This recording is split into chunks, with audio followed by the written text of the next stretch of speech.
Hey buddy, watch this. Hello, Regis Kilbin is the name, and Heroes of the Storm is the game, and these are my first impressions of the brand new hero, Ragnaros. I never actually thought this day would come. This is one of the characters I wanted more than anything else in Heroes of the Storm.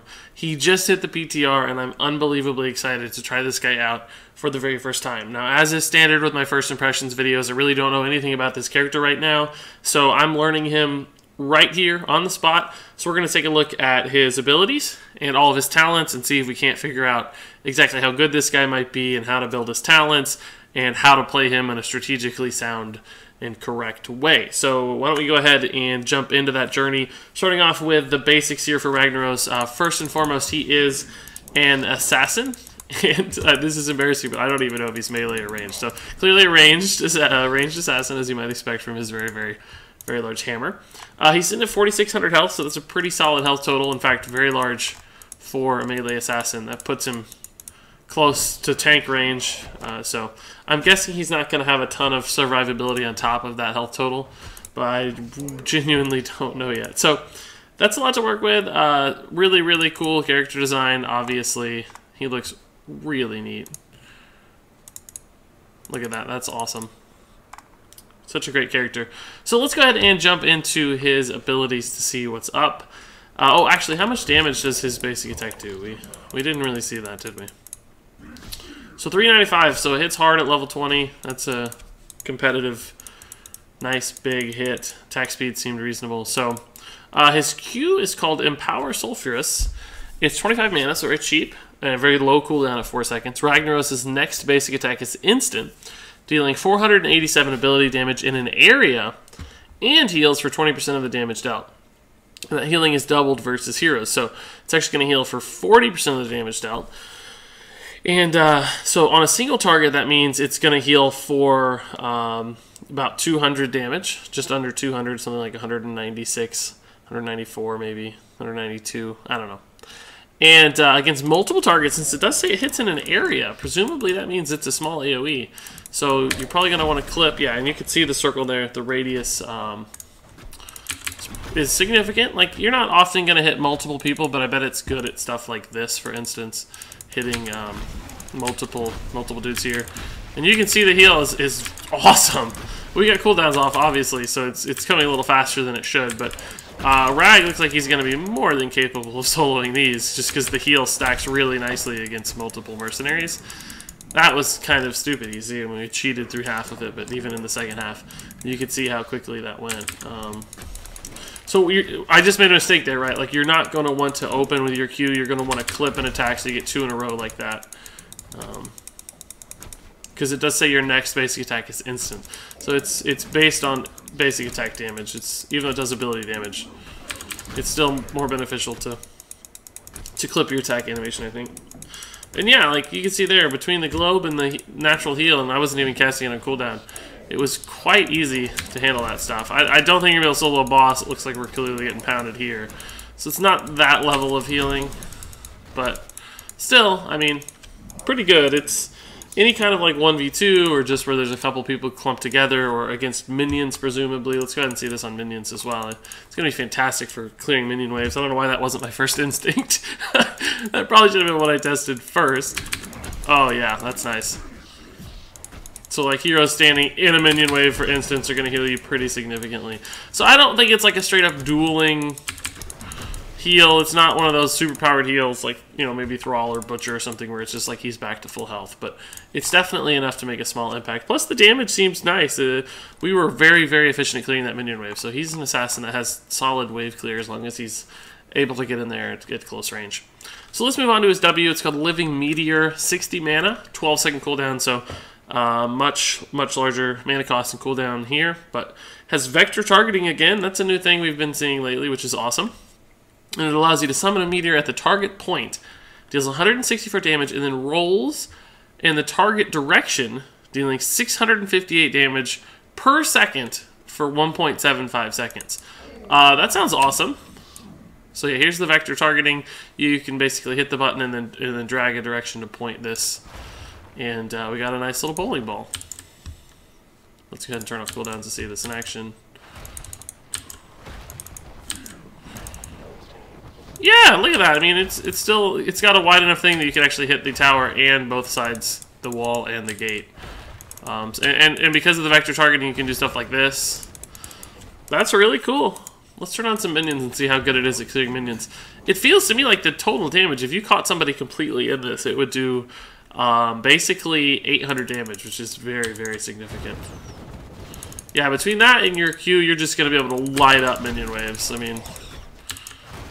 And it's going to be hard to get like this to follow a target. I mean, it's going to be possible, right? But as soon as they see it, they're going to be able to kind of sidestep. But you can still use that to control their motion a little bit. See, like I forced Arthas to take a slightly wider path out of that gate.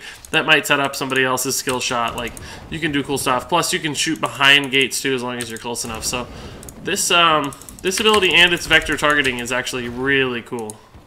And you could just go sideways to cut off a gate if you needed to. So if you need to like guarantee a smaller hit, you don't need to get the full thing. There's a lot of different ways to creatively use this ability, so that feels awesome. I really, really like that. 12-second cooldown, I mean, you're not going to get to spam it, but it's a high-impact play when you get it and you land it. It's going to take some skill to land it well.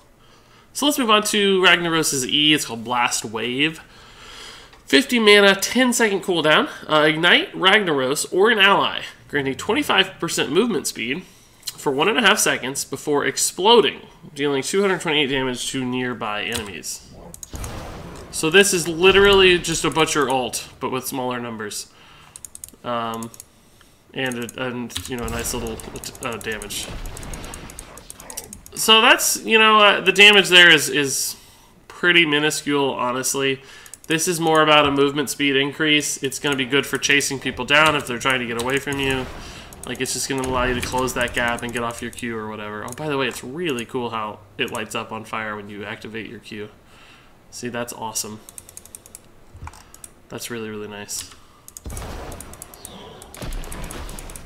So, it's a chase down ability. It's also an escape, of course. If you're running from somebody, you can use it to escape.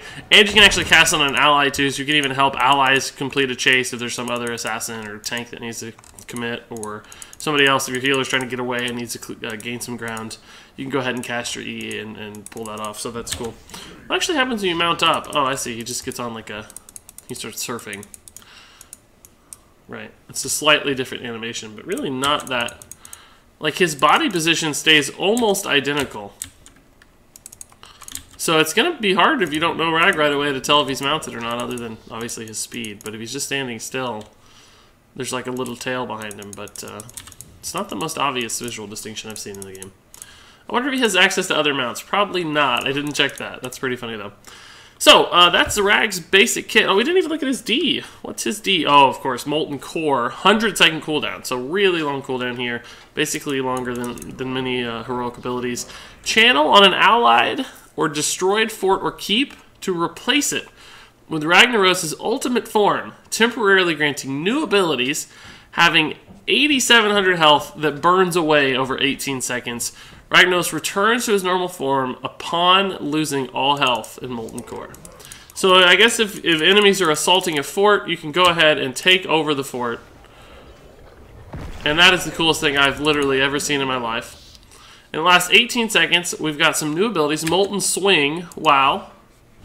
Oh, that's so cool. 371 damage and stunning enemies for 1 second. So that is just stupid good for people who've crowded up on a fort. Let's go ahead and take this over again. This is going to be annoying. And also, damage increased by 25% versus minions, mercenaries, and monsters. So it's great against catapults and all that stuff too. And it looks to me like the range is more than wide enough to hit stuff even outside of these forts. Now that's going to differ by map. Some maps have forts that are in slightly different positions. So I don't know that that's always going to be able to hit stuff out there on that wall, but it's certainly possible. But really, I mean, timing this is going to be tough. I was just thinking about this. Like, you know, it's only 18 seconds. It doesn't last forever. So the opposing team, like, can kind of disengage. It's only if they're really locked into a fort and, like, really deep that you can make this work, I think. It's otherwise going to whiff a lot. It's going to be hard to time it just because the other team always has agency over when they want to disengage. So let's go ahead and look at his W. I just want to watch that animation like a million times, but I don't think we should. This is called Meteor Shower, 2.5-second cooldown. Has vector targeting 73 meteors at the target point that fall in the target direction. Each meteor deals 350 damage and slows enemies. And it's also better against... Oh, cool. So it's literally Gul'dan. Alright.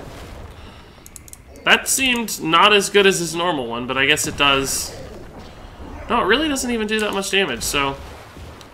But it has a very, very short cooldown, so this is like your spammable thing when you're doing the rest, right? Like, you could theoretically get this off 5-6 times.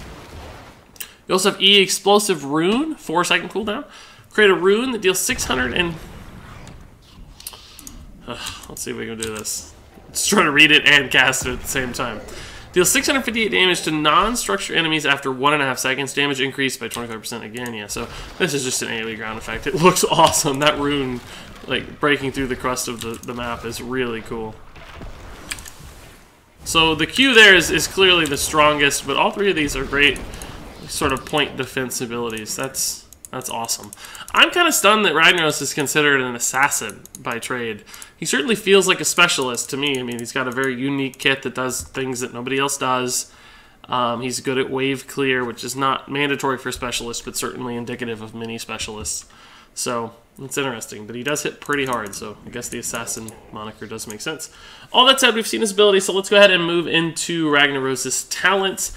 Starting off with Sulfurous Hungers. It's a quest. Every time you kill a minion with Empower Sulfurous, its damage is increased by 1 up to 30. After 30 minions, its damage is increased by an additional 120. That's going to be really easy to do as long as you are smart about it, I guess. Like, you have to make sure that you do a little bit of damage. It's sort of like Asmodan. I feel like this, at level 1, this probably isn't going to one-shot minions.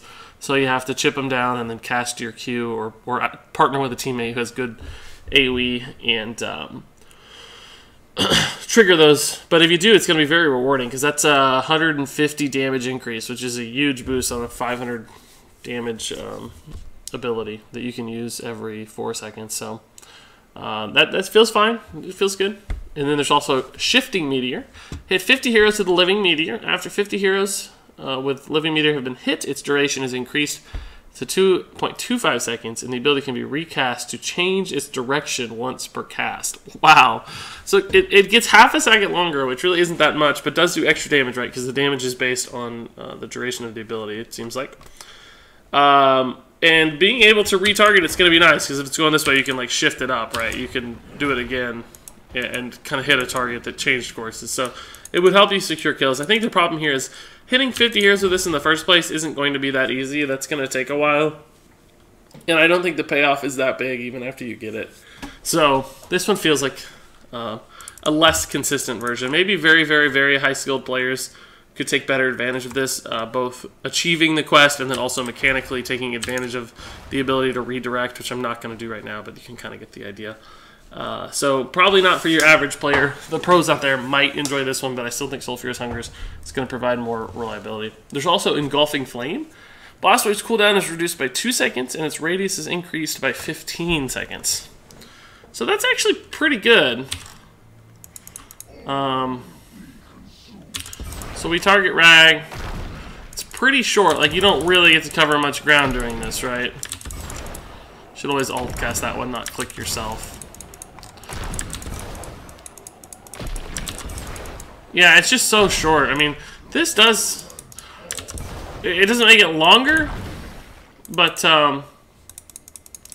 it makes the cooldown shorter, so you can cast it more often, right? Like, 8 seconds instead of 10. Is that material difference? I don't know. Maybe it isn't. Maybe it isn't. Maybe you don't need it every 8 seconds. I don't know that that's going to make a huge difference unless you're just really, really running from somebody. But the radius increase is going to be nice. I mean, gosh, it didn't feel much larger, though. I don't know. This feels weak to me. I think Sulfurous Hungers is probably your best bet. The most achievable and the highest payoff for the majority of players. Up next is Fire Ward. When Living Meteor hits an enemy hero, gain a charge of Spell Block, reducing damage by 50%. Can hold up to 2 charges. So standard Spell Block when this guy lands. That's fine. I mean, I think it'll work. But I don't know that Spell Block is that important most of the time. And this is, I guess, Ragnaros' only poke ability. So if you're having to engage a team at range a little bit or just sitting around waiting, this is a good way to negate some of that return ability damage, or maybe when they're getting ready to jump and hit you with a bajillion different abilities. But it feels rather weak to me, honestly. There's also Slow Burn. Blast Wave slows enemies by 40% for 2 seconds when it lands. So if they get caught in this circle, they get slowed by 40%, which is a significant slow. That's going to be really good at chasing people down. Or if you're running and somebody's like right behind you in the tail end of it, and I don't know, it might be a little hard to hit, but if it does hit, it's going to be very good. That's a significant slow. So depending on your team composition and the kinds of engagements you're taking, slow burn could work really nicely. There's also catching fire. Gathering a regen globe increases your health regen by 2 per second, up to 30. 15 globes allow you to catch fire to gain resistance for 3 seconds, reducing damage taken by 25%. So this one feels best to me. This is both passive mitigation from higher health regen. I mean, mitigation is not the correct term, but survivability. And then after you gather 15 globes. Yeah, okay, so after you get 15 total globes, I guess you get a new active ability called Catching Fire, which allows you to gain resistance. And resistance is really strong, because if you make that hard dive into the enemy team to get that kill, you can pop your resistance, it looks like, and increase your survivability even more. So I think Catching Fire is probably going to be the choice here for a majority of people. These two feel rather mediocre to me, but Slow Burn could work. I don't like Fire Word much at all. Moving on to level 7, it's Hand of Ragnaros. If Empower Sulphurous hits at least 2 enemy heroes, it restores 10 mana and its cooldown is reduced by 2 seconds. It's already on a 4-second cooldown. I actually think that's going to be hard to pull off. That's a really nice reward if it does, because you can just spam Hand of Ragnaros forever. But I don't know how often. Like, the circle's just not that big that you're going to be hitting 2 people all the time. Maybe if you're cramped around an objective of some sort, you can occasionally get 2 peeps. But I think most of the time that's going to hit 1 person.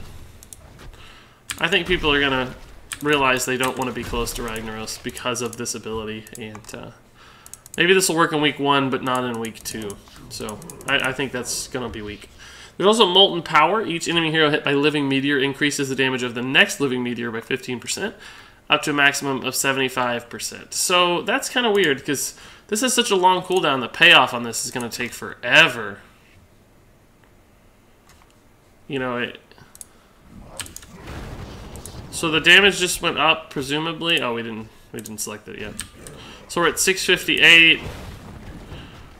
I don't know how we know it worked. Oh, we have 1 stack. Here we go.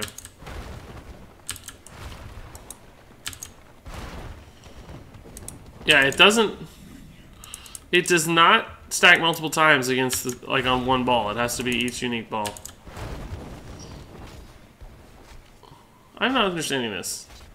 Each enemy hero hit by Living Meteor increases the damage of the next Living Meteor. Oh, so you have to hit multiple heroes. If I want this to go above 1 stack, I have to hit 5 people?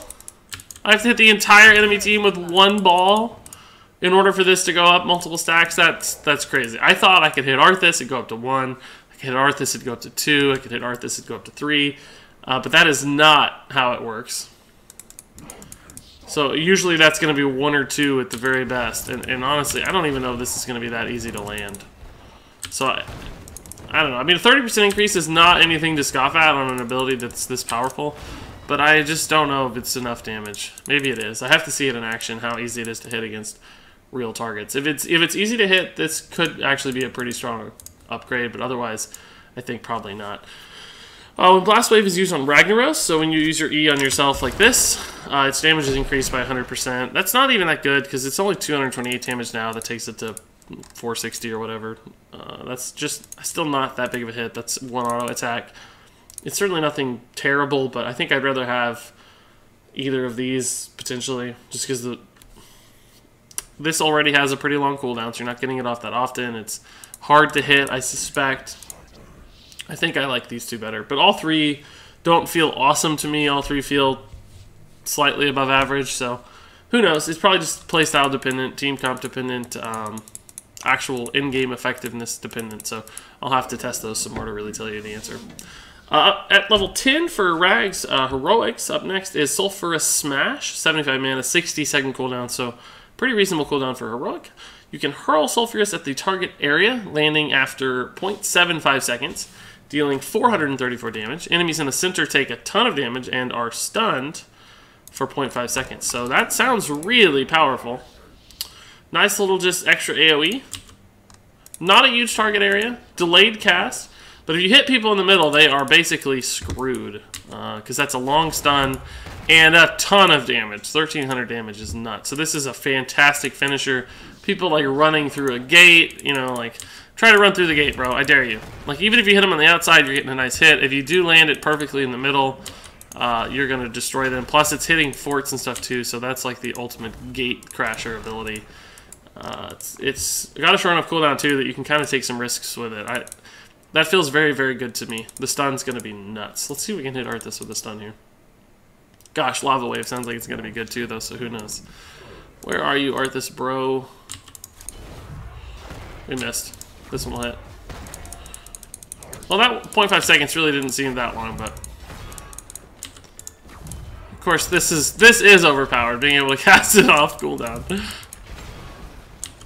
One more. The range is stupid, too, as you can see. Like, we're significantly behind the gate and just pinging dudes back there. That's crazy. Crazy nice range. Wiping out minions. That's a good heroic. That's very, very good, in fact. But let's take a look at Lava Wave. Let's reset our talents. Blah, blah, blah, blah, blah. Lava Wave. 80 mana, 100-second cooldown, so significantly longer. Release a wave of lava from Ragnaros' core that travels down the targeted lane, dealing 784 damage per second to non-structure enemies in its path, and instantly killing enemy minions. Damage increased by 100% versus heroes. So this is just stupid, right? If there's a lane late game that's backed up with catapults and minions, you can cast this ability. And how do you target it exactly? Oh, just like this. And it will instantly wipe out every minion. We should have turned on minions to see this. Look at that. That's crazy. And it hits heroes really, really hard, too. If you noticed, it said it does 784 damage per second to anything in its path. It does 100% increase versus heroes, so that's 1,400 damage per second. No matter where you target it in the lane, it starts back here, so it's not like you can just start it up here and hit somebody instantly. Oh, well, that actually did not hit that hard on Arthas. Simply because the wave traveled too fast. Only if they try to run from it will it actually hurt them that much. See, if he runs through it and denies the amount of time it's actually hitting him, it's not going to hurt that bad. So, I guess it's not that great for killing heroes, except maybe somebody who's like trying to make a mad dash escape or something. But it takes forever. I mean, this is the smallest lane in the game, right? Most lanes are much, much longer. It's going to start at the core. So, I think it's much better as just a wave clear, catch-up kind of mechanic. Give your minions some pressure, split push kind of thing. So that feels very, very good, too. I think Lava Wave is probably technically better, because people underestimate how important the map is, and here's the storm. Like, it's so important. Particularly at lower levels of play.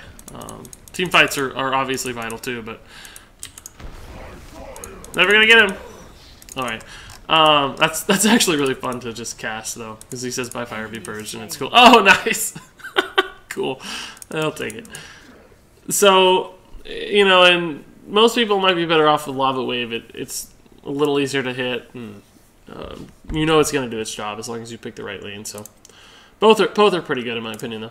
So let's move on to 13. Cauterize Wounds. Empower Sulfurous. Heals for an additional 60% of damage dealt to heroes over 2 seconds. So that's nice. Just some extra survivability. Extra heal boost. Can't go wrong there. Tempered Flame. When Blast Wave damages an enemy hero, gain a shield equal to 100% of the damage dealt for 3 seconds. So that's your E. Again, I just don't think you're going to hit that many people. Maybe 1 or 2 ultimately. And even at an upgraded level, like it's going to do 400 damage, I think we said. Let's go back to level 20 to stay consistent here.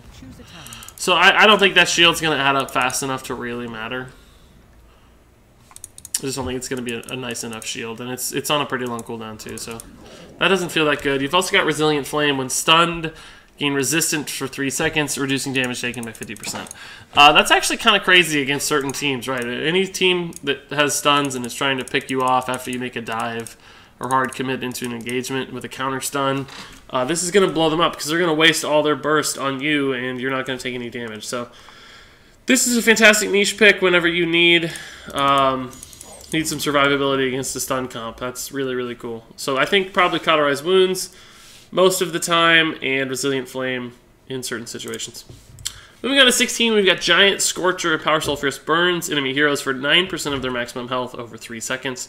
This as additional damage does not heal Ragnaros. Still, though, 3% or 9% damage every 4 seconds is crazy. And in combination with the other cooldown reduction here of Hand of Ragnaros, that could be nuts. If people stack up against you, you're just going to shred high health enemy teams. That's really, really strong. Let's see this tick. Yeah, 168 tick coming off there, you can see. That does not feel like 9% of the target dummy's health, but it's probably got some special math happening there. So that feels really, really good. It's only on enemy heroes, so it's not making better at camps or anything, but still, really nice team fight. There's also a Meteor Bomb. Living Meteor explodes at the end of its path, dealing 482 damage to all nearby enemies. That might be good. It depends on how big the bomb is, right? Not that big. It probably just makes this a little easier to hit. Like, guarantees you're probably going to get some damage at the end as long as you're close. Like, we're going to hit this fort here.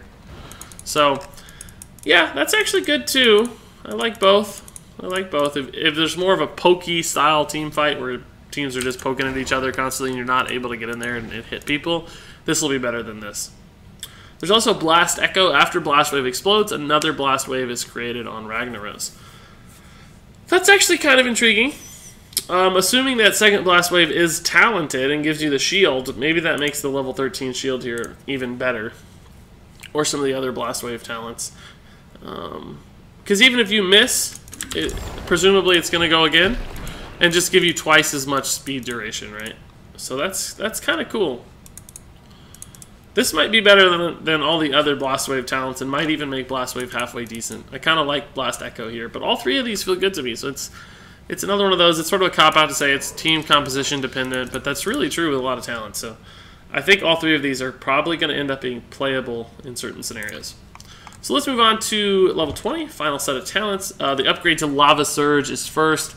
Lava Wave gains an additional charge, and its cooldown is reduced by 10 seconds. That is crazy. You can do it twice in a row now. We have cooldowns off, so that's not a good test, but it looks like there's a short cooldown in between the charges, but not too much. So you can just do 2 lanes at once, any point after 20. So even if you're way behind and catapults are raging at your keeps, you can cast 2 of these and be right back where you started, which is nice. That's really good. If you're playing from behind, it's good. I would argue even if you're playing from ahead, it's good because it just helps your minions push farther down the lane too. I like that a lot. And the cooldown reduction is actually meaningful as well, so that's an incredibly good talent. Let's move on to the other level 20 upgrade. Oops, I picked the wrong guy. Here we go. Flames of Sulfuron. Sulfurous Smash slows enemies by 50% for 2 seconds, and enemies in the center are stunned for an additional 0.5 seconds. You can't go wrong there. It doesn't increase the damage, but it's just more CC, which is always good. So if you do end up taking that level 10, this feels like it'd probably be a very natural level 20 as well. I don't know if it's going to have the impact of Lava Surge, though. Really map dependent to some extent, but Lava Surge seems really good, particularly with a level 20. There's also Heroic Difficulty. Molten Core has 50% increased health and damage, and its cooldown is reduced by 50 seconds. So that's cut in half. That feels good too, but I honestly don't know that it's better than Lava Surge, just because I think what's going to happen with this is, like, as cool as this is, enemy teams are going to be able to play around this a little bit and just avoid you. Move to a different lane, do something else, wait for this to time out. So even with the reduced cooldown, like, I think you're just going to get trapped on forts. I mean, you can leave, obviously, but I think you're just going to get stuck where it's not that useful, and you'd rather just be able to hit a wave or hit a lane with Lava Surge. So, but it's awfully cool. I mean, you know, if you're like in a last-ditch effort, and the enemy team's assaulting your keep and about to make a push to core, you're the only one alive, you just ding level 20, you could grab Heroic Difficulty and make like a last stand effort, which would be pretty awesome. But otherwise, I think Lava Surge is going to be more consistent. There's also Submerge, 90-second cooldown active talent. Ragnaros submerges below, entering stasis and healing for 1300 health over 3 seconds. This feels pretty weak. I mean, stasis effects are strong, and that looks hilariously awesome because he's just a big pile of lava. But the cooldown's super long. The heal is not that big. So it's like this is just a worse version of Dahaka's, I would suggest, and Dahaka's doesn't even seem that overpowered or anything. So compared to some of the power levels in these other talents, I just can't imagine Submerge is the right choice. Maybe somewhere, sometime, but Seems like that'd be a very rare occurrence. So, that's actually going to wrap it up for me and Ragnaros' talents. I mean, a few notes on his viability. He seems like he's got all the stuff that's necessary to be a good hero. Like, good numbers, like good base health, good base auto-attack damage. His abilities seem impactful. There's not a lot of CC or stuns, which can be problematic, but if the numbers are there, usually that doesn't matter. And good heroics, which are nice. A really, really good trait. I think both early game on like fort defense and late game. I don't know that this is going to be so awesome as an offensive tool, just because even if you destroy their fort and like you go take their fort, I just don't know what are you going to be able to do, right? Like they can just back up. Like there's no reason for them to contest a fort that has already been destroyed or a keep that has already been destroyed. And I think on most maps, like the keep is not close enough to the core for you to like plant on the keep and make an impact on the fight at the core. So this feels much more like a defensive talent, and you know sometimes that sucks when you're ahead and you can't use one of your most key abilities. So I'm gonna have to see that in action on offense. So it may reward bad teams more than rewards good teams, which can be problematic because it's only you know half your utility's gone if you're doing well, which sucks. But on that note too, like it could allow really good players to make a much bigger impact on a weak team and sort of carry a team. So maybe that will be significant after all, but don't underestimate the wave clear on this hero and the lane dominance with his lava wave ability, because that can make a huge impact in so many different settings. So I think Rag's going to be good. I think as long as you learn how to play the map a little bit and hit multiple waves and understand when a fort is about to be assaulted and take advantage of your D to the best of the ability. So I think map awareness is going to be super key, understanding where your enemies are rotating to, which forts are susceptible, what objectives are currently going to hit which forts, and that kind of stuff. It's going to be necessary to make the most use out of Rag. But if you figure that out, he's going to be really awesome. And frankly, you can't go wrong, because look how cool he is. Like, yeah, he's tiny. Ragnaros should be much bigger, but he still looks awesome, and you get to be big if you go to a fort, and that's really all that counts. So I like Rag. I'm going to definitely end up playing Rag a ton. We'll just have to wait and see how good he is. But anyway, that's going to do it for me and Ragnaros. So thank you so much for watching. Appreciate all your time. If you have any thoughts, comments, or questions, leave them below. I'll be happy to take a look at them. And until next time, game on.